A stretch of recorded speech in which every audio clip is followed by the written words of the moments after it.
네, 오늘 우리에게 주신 말씀은 이른바 오병이어의 기적으로 잘 알려져 있는 말씀입니다. 이 오병이어의 기적은 예수님의 기적 말씀 가운데 사복음서에 다 기록이 되어 있는 아주 중요한 말씀이죠. 교회 학교부터 교회를 다니신 분들은 아마 교회 학교 시절에 가장 많이 들었던 성경 이야기 가운데 하나가 이 말씀이고, 아마 우리 가운데 예수님의 기적의 이야기들에 대한 표를 이렇게 쭉 나누어서 잘 아는 것부터 하면 표시해 보라고 하면 제일 많이 나올 그러한 잘 알려진 내용이 오늘 말씀입니다. 그럼 우리가 이 내용을 잘 아는 것도 중요하지만 이 내용을 통해서, 이 기적 사건을 통해서 우리에게 주시는 주님의 음성을 들어야죠. 아멘이십니까? 그런데 우리가 어떻게 이것을 보아야 되느냐? 여러분, 지난 주일에 우리가 누가복음 9장의 말씀을 시작하면서 누가복음 9장의 초점이 되는 말은 제자라고 그랬습니다. 처음부터 끝까지 시종 흐르고 있는 주저음은 무엇이냐? 제자의 길, 제자의 도에 관한 말씀이라고 그랬죠. 오늘 이 기적도 이런 맥락에서 우리가 이해해야 하는 것입니다. 예수님께서 제자들을 데리시고 따로 벳세다라고 하는 곳로 물러가셨다고 그랬습니다. 따로 물러가셨다고 하는 것을 보면 아마 제자들과 함께 리트릿을 가신 것 같아요. 예수님이 열심히 사역하셨지만 늘 일만 하신 것은 아닙니다. 때로는 따로 떠나 물러가셔서 홀로 기도하시면서 영육간의 재충전을 받기도 하시고, 또 오늘 말씀처럼 제자들과 따로 시간을 갖고 그들과 함께 쉼과 휴식을 나누시고 또 저희들을 양육하시는 이러한 일도 하셨습니다. 그런데 예수님께서 그곳에 가 있는 것을 또 무리들이 어떻게 알고 거기까지 쫓아왔다고 그랬어요. 아마 제자들 입장에서는 모처럼 주님과 오붓한 시간을 가지려고 했는데 또 이렇게 많은 사람들이 와서 우리의 개인적인 시간까지도 이렇게 다 뺏는구나, 아마 그런 마음이 들었을지 모르겠습니다. 그러나 여러분, 예수님은 오늘 본문 말씀에 보니까 저들을 영접했다. 또 다른 복음서에 보면 그 자기에게 나오는 무리들을 보시고 불쌍히 여기셨다 그랬어요. 아, 저들이 어디 의지할 데가 없구나, 정말 생수의 은혜가 갈급해서 나에게 이렇게 또 나오는구나, 그런 마음을 가지시고 저들을 따뜻하게 맞이해 주시고 저들에게 하나님 나라 복음을 전하시고 병자들을 고쳐주셨다고 그랬습니다. 그러다 보니까 어느덧 날이 저물었습니다. 자, 날이 저물자 이제 식사 때가 찾아오는 거예요. 이 제자들에게는 이게 큰, 어떻게 보면 걱정거리가 됐습니다. 자, 이거 날이 저물었는데 이 많은 사람들 어떻게 하지? 그래서 예수님께 나아가서 이제 날이 저물었으니까 예수님 사역 그만하시고 이제 이 사람들을 집으로 돌려보내시죠. 마을에 가서 저들이 먹을 것을 얻도록 그렇게 해야 되지 않겠습니까? 예수님이 그러한 제자들의 말에 정말 때가 되었네, 빨리 집으로 돌려보내야 되겠다, 이렇게 말씀하시면 얼마나 좋아요. 느닷없이 너희들이 저들에게 먹을 것을 주어라. 여러분, 이 말씀을 듣고 한번 당황해하는 제자들의 모습을 한번 생각해 보셨습니까? 아니, 우리에게 느닷없이 이 많은 사람들 먹이라니 이게 무슨 말씀인가? 한두 사람도 아니고 이 남자만 5,000명이라고 그랬는데 어떻게 큰 일을 우리 보고 감당하라고 하시는 것인가? 우리가 가진 것이라고는 여기 아무것도 없는데, 여긴 빈들인데. 여러분, 이러한 예수님, 이러한 그 제자들의 말에 예수님이 들으시면서 정말 뭐 이렇게 별로 먹을 것도 없구나, 이렇게 계속하지 않고 계속해서 저희들을 따로 때를 지어 앉혀라.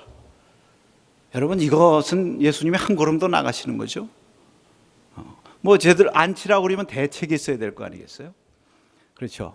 뭐 음식이나 이런 거라도 만들어 놓고 뭐 눈에 보이는 게 있어야 이제 그걸 보면서 제자들이 무리도 앉히고, 자, 이제 음식 줄 테니까 앉히라고 그럴 거 아니겠습니까? 아무것도 보이지 않지만 예수님이 앉히라고 그러니까 제자들이 그대로 앉혔다고 그랬습니다. 그때 예수님께서 떡과 물고기를 떼어서 제자들에게 주시고 또 제자들이 무리들에게 나누어 주게 하셨다고 그랬습니다. 이에 제자들이 나가서 나누었을 때에 모두가 배불리 먹고 남은 것을 거두니 12광줄이 가득 찼다. 여러분, 이것이 이제 오병이어의 기적의 말씀이죠. 제가 왜 이 말씀을 쭉 설명을 드렸느냐 하면 여러분, 이 오병이어의 기적의 말씀을 들으면서 성경에 기적에 관한 말씀이 많이 나오잖아요. 지금까지 우리가 누가복음을 통해서 예수님의 기적의 사건들을 많이 말씀을 들었습니다. 그 차이점, 오늘 오병이어의 기적의 사건에서 나타나는 특별한 점을 여러분들이 좀 느끼고 발견하신 것이 있으십니까? 이것을 우리가 발견하는 것이 키포인트입니다. 여러분, 예수님의 그 다른 사역들, 이 기적 사건들을 보면요, 예를 들면 뭐 귀신 들린 자도 고치시고, 풍랑도 잔잔케 하시고, 또 심지어는 죽은 야이로의 딸도 살리시고, 이런 기적들을 행하셨는데, 여러분, 이런 기적들을 행할 때는 이 제자들이 별로 할 일이 없어요. 풍랑을 만났을 때 오히려 제자들은 그 앞에 무력해요. 예수님의 도움을 구하는 것밖에는 할 것이 없습니다. 귀신 들린 자를 쫓는 것, 그 말씀 가운데 보면 사람들이 귀신 들린 아이를 제자들한테 가서 쫓아달라고 그러니까 제자들이 못했어요. 그래서 다시 예수님께 가지고 왔다, 그런 말씀도 있습니다. 그러니까 여러분, 이런 기적들은 사실 제자들이 그 예수님의 능력을 보면서, 야, 예수님 대단하신 분이다, 정말 하나님의 아들 맞네, 놀라고 예수님께 영광을 돌리는 것 외에는 별로 할 일이 없어요. 실제로 다른 대부분의 기적의 그 목적은 무엇이냐면 예수님의 신적인 능력을 보이는 것입니다. 그래서 사람들로 하여금 그 능력을 보고 하나님의 아들이심을 믿게 하고 복음을 믿도록 하는 것이 목적입니다. 그런데 오늘 여기 오직 이 오병이어의 기적만큼은 초점이 좀 달라요. 제자들에게 초점이 있습니다. 여기 말씀 가만히 읽어보면요, 예수님이라는 말 4번 나오고 제자나 사도란 말은 5번 나옵니다. 그러니까 이 기적은 제자들이 동참함으로 일어난 유일한 기적입니다. 그러니까 여기 예수님께서 저들에게 친히 요구를 하세요. 너희들도 참여해라, 이 일에. 그 말씀이 무엇입니까? 너희가 먹을 것을 주어라, 이런 말씀입니다. 그래서 제자들이 자기가 가진 오병이어를 예수님께로 가지고 가죠. 그래서 기적이 시작되는 것입니다. 그리고 예수님이 앉히라 그러니까 순종하고 앉혀요. 자, 이제 내가 떼어줄 테니까 이것을 받아서 저들에게 갖다 나누어 주어라. 그대로 나누어 주었을 때 기적이 완성되는 것입니다. 그러니까 우리가 할 수 있는 기적의 역사들이 있고 할 수 없는 게 있어요. 죽은 자를 살려라, 그거 우리가 어떻게 합니까? 하나님께서 그런 거 우리에게 요구하시지도 않아요. 그러나 배고픈 사람을 먹여라, 너희가 먹을 것을 주어라. 물론 이 땅에 배고픈 사람들이 얼마나 많은데, 우리 주위에 우리가 먹어야 될 사람들이 얼마나 많은데, 그 많은 사람들 우리가 다 어떻게 먹입니까? 네, 먹일 수 없을 때도 있어요. 그래서 기적이 필요한 거죠. 그러나 이런 종류의 기적은요, 주님께서 친히 하시는 것이 아니라 그의 제자들에게 참여를 요구하시는 것입니다. 그러니까 제자들을 통해서, 적어도 여러분, 제자들이 이니시어티브가 뭔지 아시죠? 오늘 말씀도 보면 너희가 먹을 것을 주라 해서 제자들이 물고기 2개와 떡 5개를 주님께 갖다 드리는 이니셔티브, 시작을 했을 때 비로소 역사가 나타난단 말이죠. 그러니까 제자들이 움직여야 주님이 움직이셔서 기적이 나타나는 그러한 유일한 기적이 오병이어의 기적이에요. 그래서 오병이어의 기적은 어떤 기적이냐, 따라 하십시다. 제자도를 가르치는 기적이다. 여러분, 이것을 먼저 알아야 됩니다. 예수님께서 너희가 먹을 것을 주라, 이렇게 말씀하셨는데, 여기 이 문장 속에서 강조하는 단어가 무엇일까요? 먹을 것입니까? 주는 것입니까? 아닙니다. 너희입니다. 그러니까 원문을 보면 분명해요. 원문에 보면 휘메이스, 너희라고 하는 인칭대명사를 사용하고 있습니다, 예수님께서. 그런데 이것은 아주 이례적인 것입니다. 왜냐하면 우리말과 달라서 헬라어는요, 그 동사에 이미 인칭, 단복수 다 있어요. 인칭대명사 쓸 필요가 없어요. 토테, 이 주라고 하는 것이 2인칭 복수 명령형이에요. 그러니까 토테 그러면 너희가 먹을 것을 주어라, 이미 의미가 다 되는데, 그럼에도 불구하고 예수님은 반복이에요. 너희라고 하는 인칭대명사 휘메이스를 썼어요. 이게 무슨 말씀이냐면 이 먹을 것을 주는 일은 다른 사람이 할 일이 아니라 바로 너희가 할 일이야. 이것은 심지어 내가 할 일도 아니야. 너희가 할 일이다. 이것은 너희가 갈 길이고 너희의 사명이다. 이렇게 주님께서 말씀하시는 것입니다. 여러분 기억하시기 바랍니다. 먹을 것을 주는 일, 배고픈 사람들 돌보는 일, 쉽게 말해서 이것은요 주의 제자단 우리 성도들이, 교회들이 할 일입니다. 물론 주님의 본을 따라서 하는 거예요. 왜? 주님께서 이 땅에 오셔서 사람들을 먹이시는데 영의 양식도 먹이실 뿐만 아니라 육의 양식도 먹이셨죠. 오늘 5천 명을 먹이신 것처럼 우리의 육신도, 영혼도 돌보실 뿐만 아니라 우리의 육신도 돌보시는 거예요. 여러분 우리의 몸도 잘 돌보시기 바랍니다. 영혼만 귀중하다고 해서 육신을 학대하는 그것은 이단이에요. 네. 그래서 이러한 주님의 본을 따라서 초대교회에는 두 종류의 지도자가 있었습니다. 하나는 사도요, 또 하나는 집사입니다. 사도는 뭐 하는 사람들입니까? 말씀 먹이는 사람들이에요. 집사는 누구들입니까? 음식을 먹이는 사람들이에요. 야고보 2장 15절에서 16절 말씀을 한번 같이 읽겠습니다. 만일 형제나 자매가 헐벗고 일용할 양식이 없는데 너희 중에 누구든지 그에게 이르되 평안히 가라, 덥게 하라, 배부르게 하라 하며 그 몸에 쓸 것을 주지 아니하면 무슨 유익이 있으리요. 존 스타트라고 하는 유명한 신학자가 현대 기독교 선교라고 하는 책을 썼는데 거기 보면은 선교란 무엇이냐, 전도와 봉사를 합친 것이라고 아주 심플하게 설명해요.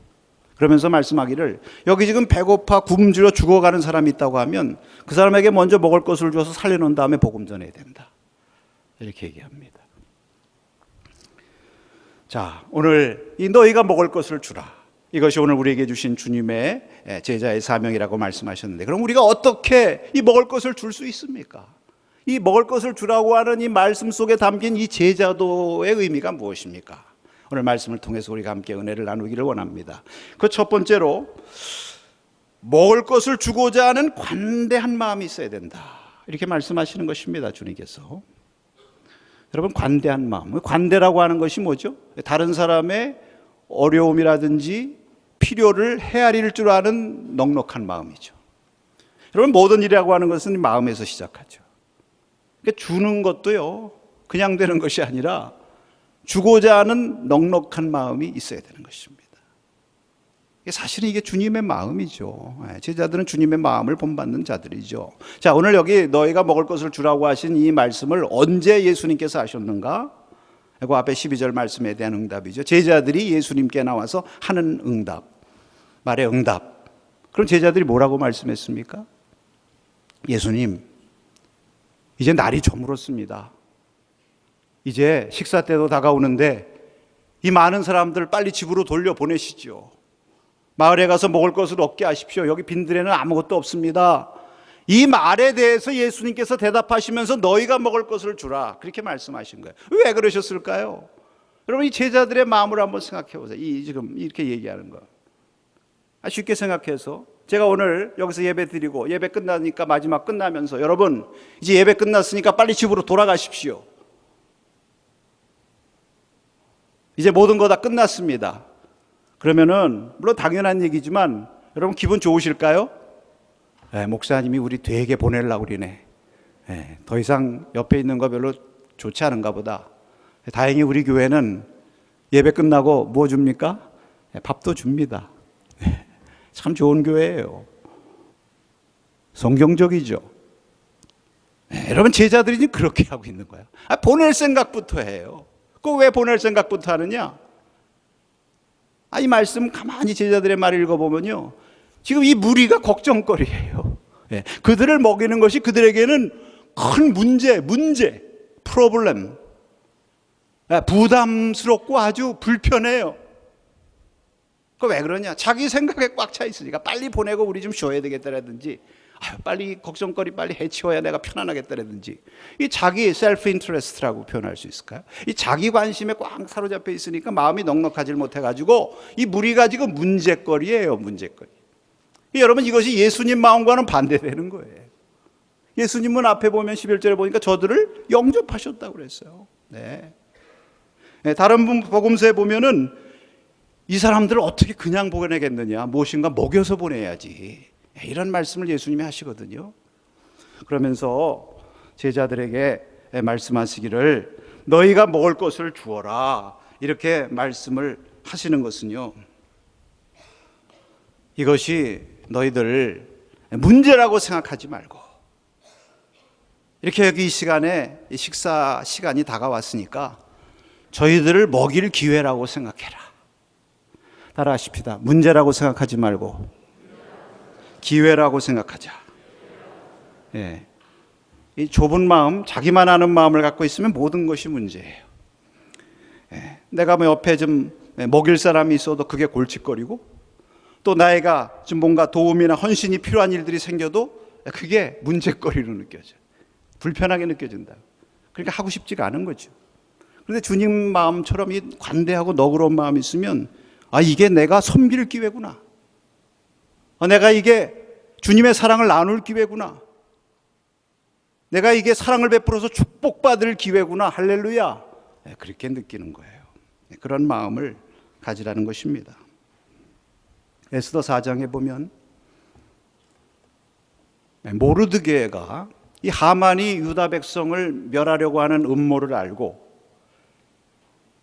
죄를 뒤집어 쓰고 베옷을 입고 금식기도 하는 거예요. 에스더가 보니까 비상시국에 이게 도대체 무슨 영문인가? 그 사람을 통해서 알아보니까 이 모든 상황을 알게 된 거예요. 그러면서 모르드게가 에스더에게 회답을 하기를, 자, 왕에게 나가서 이러한 사실을 알리고 빨리 도움을 구해라, 부탁을 합니다. 근데 그 부탁을 들은 순간 에스더가요, 마음이 부담스러워요. 이게 큰 문제예요. 뭐라고요? 프로블럼. 큰 문제예요 지금. 왜? 자기 생각보다 한 거예요. 그 나라 법이, 그 에스더 말입니다. 성경에 기록되어 있습니다. 왕이 부르지 않는데 만약에 뜰에 나가서 왕에게 발각되면 죽음 당하는 것입니다. 왕이 그 갖고 다니는 규가 있어요. 이 지팡이. 이 지팡이를 대야만 살아납니다. 근데 내가 지금 왕의 부름을 받지 않은 지가 벌써 한 달입니다. 내가 나갔다가 잘못하면 죽어요, 이 얘기죠. 부담스럽고 문제거리로 비친 거예요.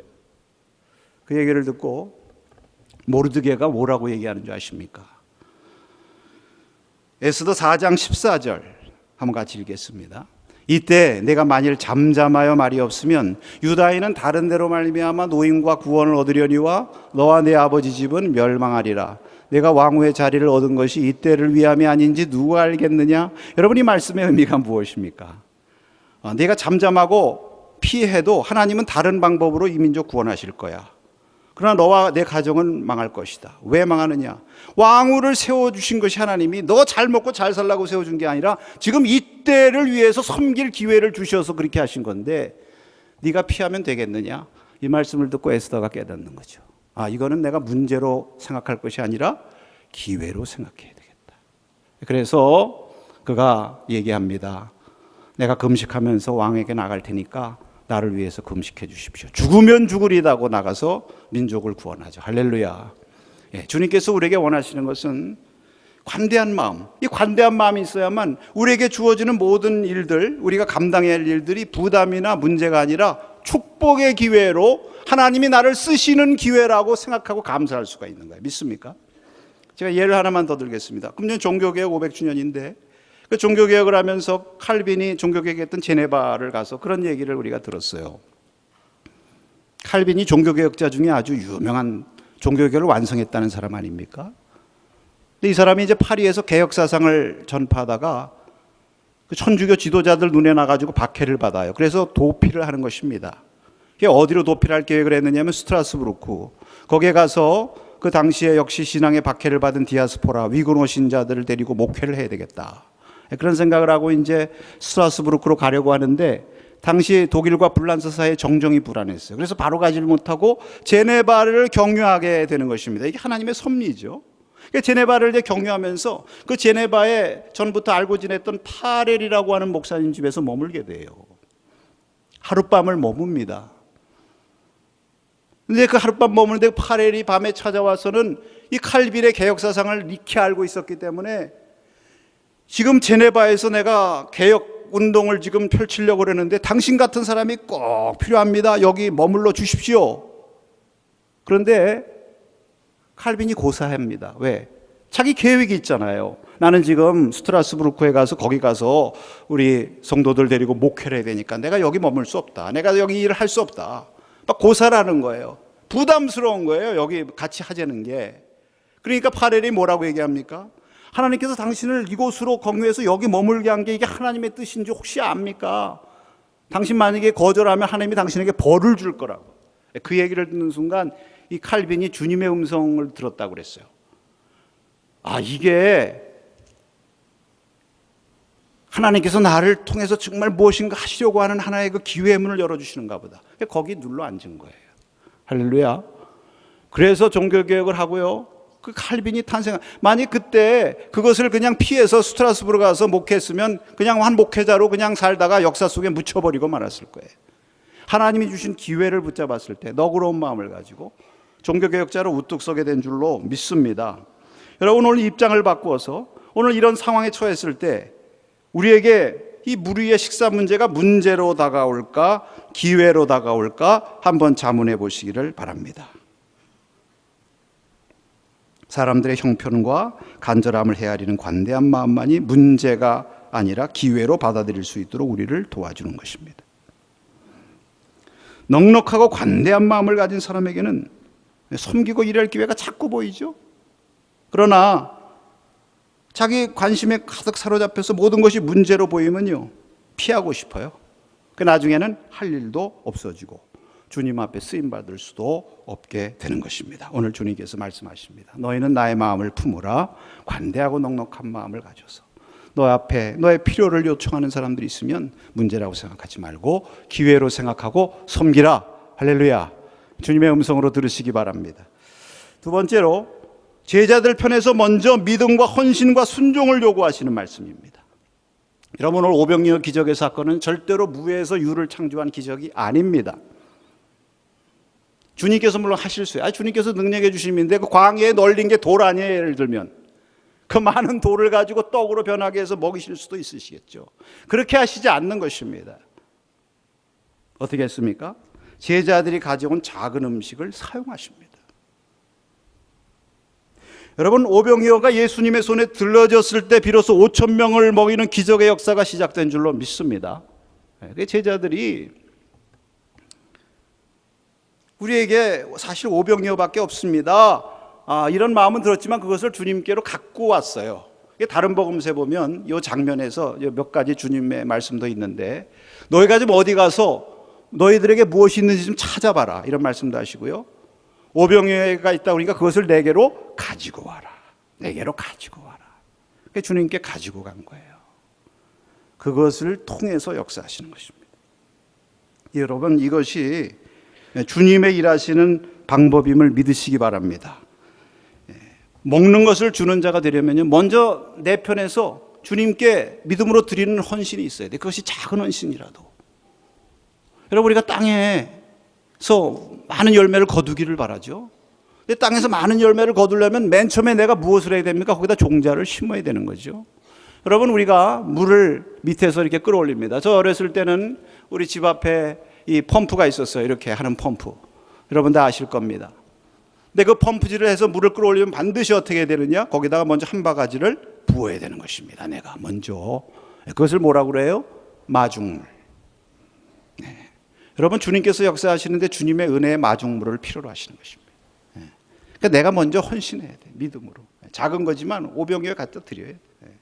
순종해야 돼. 믿음으로. 그 다음에 제자들한테 앉혀라. 때를 지어서 앉혀라. 아까 말씀드렸죠. 예수님 무슨 대책도 없이 앉히라고 그러셔? 아닙니다. 믿음으로 약속이 있으니까 그 약속 믿고 순종하고 앉히면 주님께서 역사하실 것이라는 믿음으로 순종해라. 그렇게 했을 때에 그 제자들의 헌신과 믿음의 순종을 통해서 오병이어의 기적을 일으키신 줄로 믿습니다. 그러니까 여러분, 그런 거 있잖아요. 왜? 어떤 사람이 프라이팬을 하나 샀는데 프라이팬 사이즈가 직경이 20cm예요. 근데 고기를 샀는데 직경이 30cm짜리 큰 고기를 샀어요. 근데 프라이팬을 바꾸기가 쉽지 않아요. 싫어요. 요리는 해 먹어야 되겠고, 그럼 어떻게 했어요? 잘랐습니다. 프라이팬에 맞게 20cm로 잘랐대요. 우스운 소리 같지만 하나님의 능력을 제한시키면 안 되죠. 우리는 하나님의 능력이 무한하시니까 우리가 믿음으로 하나님 앞에 드릴 때 거기서 하나님의 놀라운 역사가 일어남을 믿으시기 바랍니다. 성경에 비슷한 얘기들이 많은데요, 열왕기하 4장에 보면 엘리사 선지자가 있습니다. 그분이 길갈에 있는데 흉년이 들었어요. 먹을 게 없습니다. 근데 자기 주위에 생도 100명이 있는 거예요. 엘리사 선지자가 누굽니까? 엘리야 선지자보다 갑절이나 능력이 있는 선지자예요. 그 생도 100명을 못 먹이겠습니까? 어떤 이적을 행해서라도. 근데 기다립니다. 그때 바알 살리사라고 하는 지역의 한 사람이 떡 20개와 자루에다가 채소를 담아가지고 엘리사에게 가지고 와요. 이때다 하고 엘리사가 그것을 이 무리들에게 나누어 주라고 얘기합니다. 그러니까 사원이 말하기를, 아니 요 작은 음식 가지고 어떻게 100명이 먹습니까? 그때 엘리야가 뭐라고 얘기하느냐 하면, 하나님께서 말씀하시기를 이것을 저들에게 주면 저들이 먹고 남으리라고 말씀하셨다. 그러니까 나눠줘라. 사원이 믿음으로 순종하고 갖다 나눠줄 때 먹고 남았더라. 할렐루야. 구약에 있는 오병이어의 기적이죠. 근데 거기도 보면 한 사람의 헌신, 그거 가지고 하나님의 역사 시작하는 겁니다. 내가 드리지 않고 내가 헌신하는 건데 하나님께서 어떻게 오병이어의 기적을 주세요? 내가 순종하지 않는데 믿음으로 어떻게 하나님께서 역사를 일으키십니까? 아마 제자들은 이 말씀을 대하면서 바로 방금 전에 전도여행 갔었잖아요. 전도여행 갈 때 어떻게 하라고 그랬어요? 예수님께서 너희들 전도여행 갈 때 두버릇 가지지 마라. 음식, 돈 이런 거 갖고 가지 마. 복음만 들고 나가. 믿음으로 나가면 그 다음엔 다 하나님이 책임져 주실 거야. 공급해 주실 거야. 할렐루야. 순종하고 나갔잖아요. 정말 하나님께서 놀랍게 다 해결해 주셨잖아요. 먹을 걱정했어요? 다시 돌아와가지고 하나님의 은혜를 체험하고 우리가 삽니다. 이렇게. 근데 또 조금 상황이 바뀌어가지고 또 조금 이런 새로운 상황에 부딪히니까, 아니 이거 가지고 어떻게 우리가 이 사람을 먹일 수 있어요? 또 이렇게 얘기해요. 우리가 현실 문제에 부딪혀가지고. 그러나 여러분 기억할 것은 우리의 작은 것 다시 믿음으로 드리고 순종하며 주님 앞에 맡기면 주님께서 그것을 통해서 우리의 삶 가운데 오병이어의 풍성한 기적으로 역사하시는 것을 믿으시기 바랍니다. 이것이 주님께서 일하시는 방법인 것입니다. 엘리야 선지자가 사르밧 과부에게 그 기름통, 밀가루통에 자기와 자기 아들 한번 먹고 죽을 것밖에 없는 그런 것밖에 없어요. 그런데 가서 요구를 해요. 능력밖에 요구를 해요. 그거 나에게 먼저 먹게 하고 그 다음에 너희들 해먹어라. 그거 어떻게 할 수 있습니까? 근데 엘리야가 말씀합니다. 만약에 그렇게 하면 비가 다시 올 때까지 기름통과 밀가루통이 마르지 아니하리라. 이것이 하나님의 약속이다.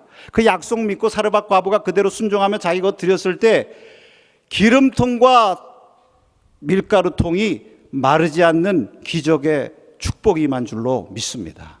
내가 먼저 믿음으로 헌신하고 순종해야죠. 그럴 때 하나님께서 그것을 사용하셔서 오병이어의 기적을 일으키시고 우리의 삶 가운데 풍성한 역사를 일으키심을 믿으시고, 너희가 먹을 것을 주라. 우리의 작은 것이라도 의심하지 말고 계산하지 말고 이거 가지고 뭐 될 수 있겠는가 이런 거 따지지 말고 믿음으로 순종하고 주님 앞에 드리고 나아가면 주님께서 그것을 통해서 놀랍게 역사하신다는 이 믿음 가지고 쓰임받는 여러분 되기를 축복합니다. 마지막으로 여러분, 이것은 주님의 축복의 통로가 되라는 말씀입니다. 할렐루야. 주님께서 그 떡과 물고기를 떼어가지고 직접 무리에게 주시지를 않고 어떻게 했습니까? 제자들에게 주셨다 그랬어요. 제자들에게 주시니까 제자들이 그것을 받아서 사람들에게 나누어 주게 하셨다. 할렐루야. 여러분, 주님께서는요 일하실 때 직접 일하실 수도 있지만 그의 사랑하는 제자들을 통해서 일하시기를 원하세요. 축복의 통로로 사용하시기를 원하십니다. 물론 주님께서 주신 거예요. 그 주님께서 주신 것을 자기가 나누어 주는 거예요. 그러나 여러분, 이렇게 하면서 제자들이 이 기적을 체험하고 얼마나 하나님의 놀라운 역사 가운데 감사했겠습니까? 저는 이 말씀을 읽을 때마다 참 주님의 은혜가 감사하다, 이렇게 비유할 수 있을 것 같아요. 사실 나중에 이 놀라운 기적이 일어나고 제자들이 얼마나 기뻐했을까? 왜? 자기들이 참여했거든요. 여러분, 우리가 어떤 경기를 했을 때, 우리가 운동선수는 아니지만 충분히 느낄 수 있는 것이, 경기를 하고 나서 이겼다. 누가 제일 기쁩니까? 여러 사람 기쁘지만 운동 경기에서 뛴 사람들이 제일 기쁘죠. 뛴 선수들이. 후보도 기쁘죠, 물론. 그러나 기뻐하면서도 한편으로 조금 그렇죠.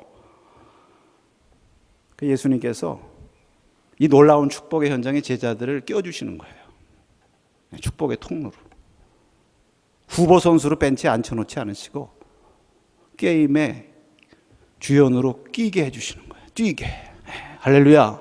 그리고 우리를 축복의 통로로 사용하시는 겁니다. 여러분들, 하나님께서 여러분에게 주셨죠. 우리가 빈몸으로 왔다 빈몸으로 갑니다. 하나님께서 우리에게 주셔서 다 누리게 하시고, 너희가 받은 것 중에 하나님께로부터 받지 않은 것이 무엇이 있는지 살펴봐라. 성경에 말씀하셨는데, 그것을 우리에게 주신 것은 이것을 통해서 우리로 하여금 주님의 축복의 통로가 되게 하시는 거예요. 할렐루야. 내가 너에게 준 것을 너희가 가서 무리들한테 나눠줘라.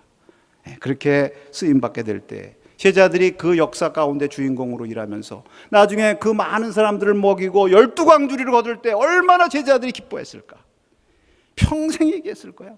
평생. 나중에 천국 갈 때까지 그 오병이어의 기적의 사건을 가지고 그들이 사역하면서 간증하면서 사람들을 격려하고 주님의 도구로 쓰임받으라고 선포했는 줄로 믿습니다. 참여한 사람만이 그 은혜를 알고 기쁨을 알죠. 12광주리라고 그랬는데, 여러분, 12광주리도 우연이 아니죠. 왜? 12제자니까. 그러니까 12광주리를 누가 거뒀겠습니까? 제자들이 거뒀겠죠. 그 예수님이 누구한테 주셨을까요? 12광주리니까 딱 맞는다. 너희들 몫이구나. 하나씩 가져라. 할렐루야. 주님 앞에 충성하고 주 앞에 쓰임받은 자들 하나님께서 필요한 대로 풍성하게 갚아주시는 줄로 믿습니다.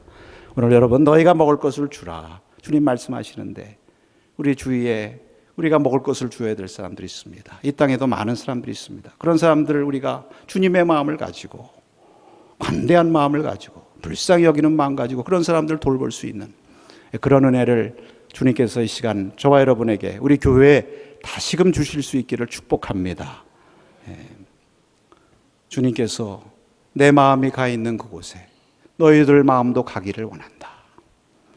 내가 시선을 향하고 있는 그들, 내가 불쌍히 여기는 그들 향해서 너희들의 시선도 가고, 너희들도 그 영혼들을 불쌍히 여기기를 바란다. 문제로 생각하지 말아라. 축복의 기회로 생각하고 섬김의 기회로 생각해라. 그리고 너의 작은 것 가지고 있지만 이거 뭐 될까 싶고 사실 부끄러울 수도 있지만 그거 믿음으로 나에게 가져와서 드리면 내가 그거 가지고 크게 사용하리라. 여러분, 윌리엄 캐리가 그런 말을 했죠. 하나님으로부터 위대한 일을 기대하라. 그리고 하나님을 위해서 위대한 일을 시도하라.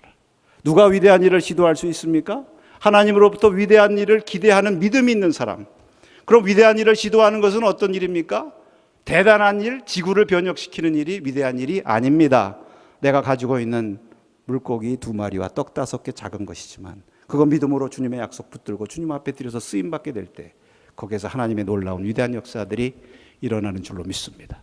이러한 축복이 저와 우리의 삶 가운데, 이 제단 가운데 풍성하게 임하기를 축복합니다. 우리 찬송을 부르겠습니다.